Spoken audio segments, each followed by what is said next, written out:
दोस्तों इस वीडियो में हम फिजिक्स के मॉडल पेपर के 70 क्वेश्चन फिजिक्स के मॉडल पेपर के 70 मार्क्स का जो होता है वो फर्स्ट मॉडल पेपर को हम सॉल्यूशन करेंगे। सिर्फ ऑब्जेक्टिव का इस वीडियो में पूरा all objective first model paper का ऑल ऑब्जेक्टिव इस वीडियो में हम कवर कर लेंगे। तो देरी नहीं करते और सिर्फ ये रिवीजन वीडियो होगा। इसमें सिर्फ रिवीजन होगा। तो चलिए वीडियो स्टार्ट करते हैं। फर्स्ट सवाल है विद्युत फ्लक्स का SI मात्रक। विद्युत फ्लक्स का SI मात्रक क्या होता है? तो विद्युत फ्लक्स का SI मात्रक क्या होगा? तो विद्युत फ्लक्स का SI मात्रक होता है वोल्टमीटर जो होता है वो विद्युत फ्लक्स का SI मात्रक होता है वोल्टमीटर। अगला प्रश्न देखते हैं 1/4 पर एप्सिलॉन नोट का मान होता है। 1/4 पर एप्सिलॉन नोट का मान होता है 9 × 10 के पावर 9 10 के पावर -9 न्यूटन मीटर स्क्वायर। 9 × 10 के पावर 9 न्यूटन मीटर स्क्वायर बट्टा कूलम स्क्वायर। ये होता है। एक मिनट कलर सिलेक्ट करने दीजिए। इसका ऑप्शन नंबर बी होगा। न्यूटन मीटर स्क्वायर बट्टा कूलम स्क्वायर होता है। इसी फार्मूला पे बेस पे अपना निकाल दीजिएगा। ये सिर्फ रिवीजन वीडियो है, इसमें अपना सॉल्यूशन कर लीजिएगा। इसके बाद एप्सिलॉन नोट का मात्रक है। एप्सिलॉन नोट का मात्रक होता है FM इनवर्स जो होता है ना वो एप्सिलॉन नोट का। इसका अगर मान पूछे तो इनका मान होता है 8.85 × 10 के पावर -12 फैराडे प्रति मीटर। एप्सिलॉन नोट का मान दिया गया है और इसका मात्रक होता है FM इनवर्स फैराडे प्रति मीटर। अगला प्रश्न है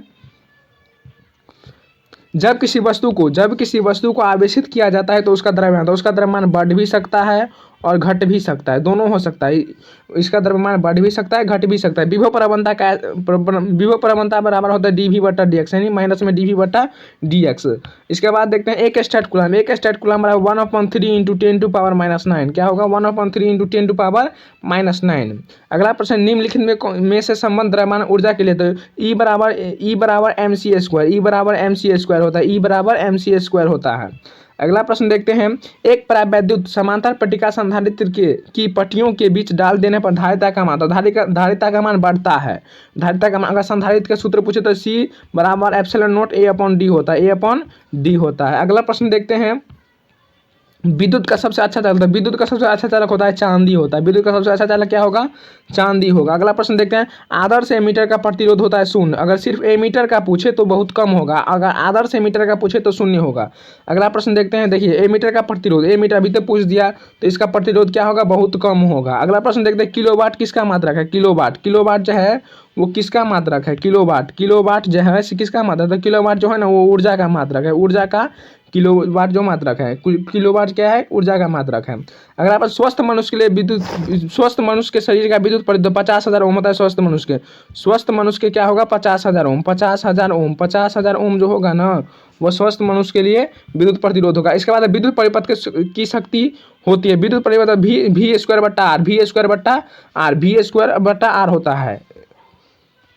विद्युत परिपथ की शक्ति क्या होता है? V²/r। अगला प्रश्न देखते हैं 1 फैराड बराबर होता है 96,500 कूलम होता है। 1 फैराड बराबर क्या होता है? 96,500 कूलम। अगला प्रश्न है किसी विभवमापी की संवेदनशीलता को बढ़ाने के लिए तो इसका अनुप्रस्थ क्षेत्रफल बढ़ाना चाहिए। अगला प्रश्न देखते हैं 1 वोल्ट बराबर होता है 1 जूल/1 कूलम। 1 जूल/1 कूलम देखते हैं option number 1 joule coulomb inverse होगा। इसका करेक्ट आंसर क्या होगा?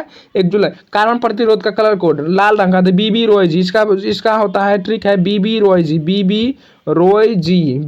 जी यानी 0 1 2 3 4 5 यानी R से होगा रेड का 0 1 2 यानी इसका आंसर होगा 2। अगला प्रश्न देखते हैं निम्नलिखित में कौन सा सोडियम का कार्यफल होता है? तो φ0 बराबर 2.75 इलेक्ट्रॉन वोल्ट 2.75 इलेक्ट्रॉन वोल्ट होता है। अगला प्रश्न देखते हैं चुंबकीय क्षेत्र B का ऊर्जा घनत्व है B²/2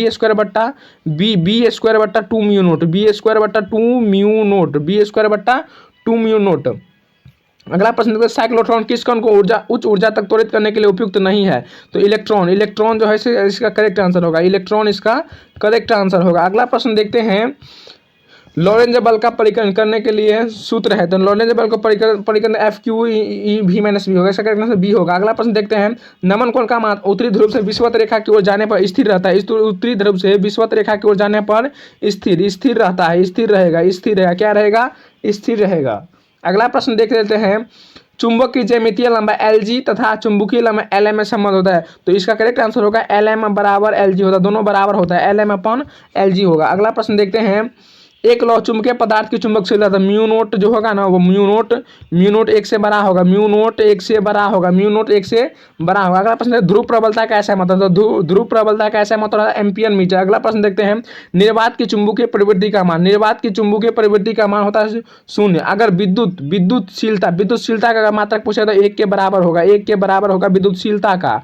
अगर चुंबकीय प्रवृत्ति चुंबकशीलता का पूछेगा तो 0 होगा, इसका करेक्ट आंसर क्या होगा, 0 होगा। अगला प्रश्न देखते हैं, half epsilon not a square के बीमे सूत्र के समतुल्य बीमा की राशि, बीमे सूत्र की संपूर्ण बीमा की राशि होगा, इसका करेक्ट आंसर है बी स्क्वायर बटा 2 म्यू नोट, बी स्क्वायर बटा 2 म्यू नोट। अगला प्रश्न है, डायनेमो की क्रिया निम्नलिखित में किस सिद्धांत पर आधारित है, तो विद्युत चुंबकीय प्रेरण के सिद्धांत पर, विद्युत चुंबकीय प्रेरण के सिद्धांत पर आधारित है, विद्युत चुंबकीय प्रेरण के। और ट्रांसफर, अगर ट्रांसफर पूछे तो अन्योन्य प्रेरण के सिद्धांत पर, अन्योन्य प्रेरण के सिद्धांत पर। अगला प्रश्न है, ट्रांसफर में विद्युत ऊर्जा का ऊष्मा रूपांतरण को कहा जाता है, विद्युत ऊर्जा के ऊष्मा रूपांतरण को क्या कहा जाएगा, तो इसका करेक्ट आंसर होगा ताम्र क्षय, ताम्र क्षय जो होगा इसका करेक्ट आंसर होगा ताम्र क्षय इसका करेक्ट आंसर होगा। अगला प्रश्न है, एल आर परिपथ का शक्ति गुणांक होता है, एल आर परिपथ का होता है tan फाइव बटा आर बटा root under R square plus omega L square होगा, इसका करेक्ट आंसर। अगला प्रश्न है, यदि प्रत्यावर्ती धारा और विद्युत वाहक बल के बीच कोण का कालांतर हो तो शक्ति गुणांक होता है, तो शक्ति गुणांक होगा cos स्क्वायर अल्फा। अगला प्रश्न देखते हैं, यदि एल प्रेरकत्व आर प्रतिरोधता सी संधारित्र की धारिता हो तो L upon R R C का बीमीय सूत्र होगा, तो आर सी का बीमीय सूत्र, तो एल आर का बीमीय सूत्र नहीं होगा, आर सी का बीमीय सूत्र होगा टी M0 L0 T, तो इसका करेक्ट आंसर होगा ऑप्शन नंबर डी होगा वो इसका करेक्ट आंसर। यदि किसी ऊंचाई ट्रांसफर के प्राथमिक एवं द्वितीयक क्रम से N1 और N2 लपेटे हैं तो देखिए N1 में M1 में कम है और N2 में अगर ज्यादा है तो ऑफकोर्स जो ज्यादा बार लपेटेगा उसका जो होगा उसका ट्रांसफर में ज्यादा होता है, N2 बड़ा होगा N1 छोटा होगा, करेक्ट आंसर बी होगा। अगला प्रश्न है, विद्युत चुम्बकीय तरंगों की प्रकृति होती है, तो विद्युत चुम्बकीय तरंगों की प्रकृति अनुप्रस्थ होती है, विद्युत चुम्बकीय तरंगों की क्या हो गए, अनुप्रस्थ हो गया। अगला प्रश्न देखते हैं, इनमें से कौन विद्युत क्षेत्र में विक्षेपित नहीं होता है, तो विक्षेपित होगा कैथोड किरण जो होगा ना वो विक्षेपित होता है, कैथोड किरणें। अगला प्रश्न देखते हैं, विद्युत चुम्बकीय तरंगों के संचरण की दिशा होता है ई और बी के समानांतर होता है, अगला प्रश्न देख लेते हैं, बीटा किरणें विक्षेपित होता है विद्युतीय चुंबकीय क्षेत्र दोनों से, विद्युतीय और चुंबकीय क्षेत्र दोनों से। अगला प्रश्न है, श्वेत प्रकाश का स्पंद हवा से शीशे की स्लैब में अभिलंब आपतित होता है, तो स्लैब के गमन पश्चात सबसे पहले कौन सा रंग बाहर निकलेगा, सबसे पहले तो लाल रंग बाहर निकलेगा, इसका करेक्ट आंसर क्या होगा, लाल होगा, इसका करेक्ट आंसर क्या होगा, लाल होगा। अगला प्रश्न देख लेते हैं, मृग मरीचिका का कारण है, मृग मरीचिका का कारण है अपवर्तन और पूर्ण आंतरिक परावर्तन, अगला प्रश्न, समतल दर्पण की वक्रता त्रिज्या, तो समतल दर्पण की वक्रता त्रिज्या अनंत होता है, समतल दर्पण की वक्रता त्रिज्या क्या होगा, अनंत होगा। अगला प्रश्न है, निम्नलिखित में किसका अपवर्तनांक सबसे अधिक होता है, तो हीरा का अपवर्तनांक जो होगा सबसे अधिक होता है, हीरा का अपवर्तनांक होता है 2.42। अगला है, प्रकाश का वेग महत्तम होता है, प्रकाश का वेग महत्तम होता है, प्रकाश का वेग निर्वात में जो होगा वो प्रकाश का वेग महत्तम होता है, प्रकाश का वेग निर्वात में हमेशा महत्तम होता है। अगला प्रश्न देखते हैं, खगोलीय दूरदर्शी में अंतिम प्रतिबिंब होता है, अब अंतिम प्रतिबिंब होता है आभासी व उल्टा, आभासी होता है और उल्टा होता है, आभासी और उल्टा होता है। अगला प्रश्न, एक दीर्घ दृष्टि वाले व्यक्ति की आवश्यकता होती है उत्तल लेंस की, अगर दीर्घ दृष्टि होगा तो उसको उत्तल लेंस की, अगर निकट दृष्टि होगा तो उसको अवतल लेंस की जरूरत होता है, अवतल लेंस के चश्मे की जरूरत होता है, अवतल लेंस के चश्मे की जरूरत होता है। अगला प्रश्न देखते हैं, जब प्रकाश की किरणें स्लैब में प्रवेश करती है तो इसका तरंगदैर्घ्य, जब प्रकाश की किरणें स्लैब में प्रवेश करता है तो इसका तरंगदैर्घ्य घटता है, अगला प्रश्न देखते हैं, प्रकाश के रंग का कारण है इसकी आवृत्ति, प्रकाश के रंग का कारण क्या है, इसकी आवृत्ति जो है प्रकाश के रंग का कारण है। अगला प्रश्न देखते हैं, खगोलीय दूरदर्शी के लिए निम्नलिखित कौन सा होता है, एफ ओ बड़ा होगा एफ ई छोटा होगा, एफ ओ बड़ा होगा एफ ई छोटा होगा, तो इसका करेक्ट आंसर क्या होगा, ऑप्शन नंबर बी।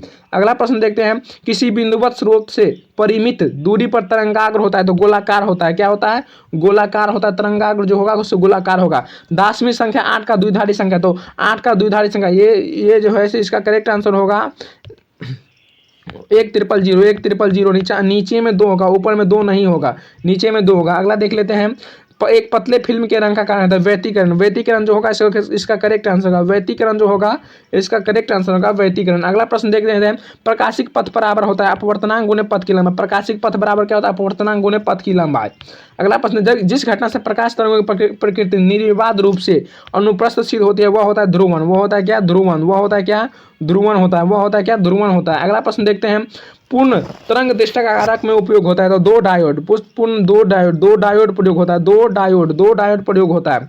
अगला, इलेक्ट्रॉन वोल्ट मापा जाता है तो ऊर्जा वो इलेक्ट्रॉन वोल्ट किससे मापा जाता है? ऊर्जा को इलेक्ट्रॉन किसके द्वारा मापा जाता है? तो ऊर्जा द्वारा इलेक्ट्रॉन वोल्ट को मापा जाता है।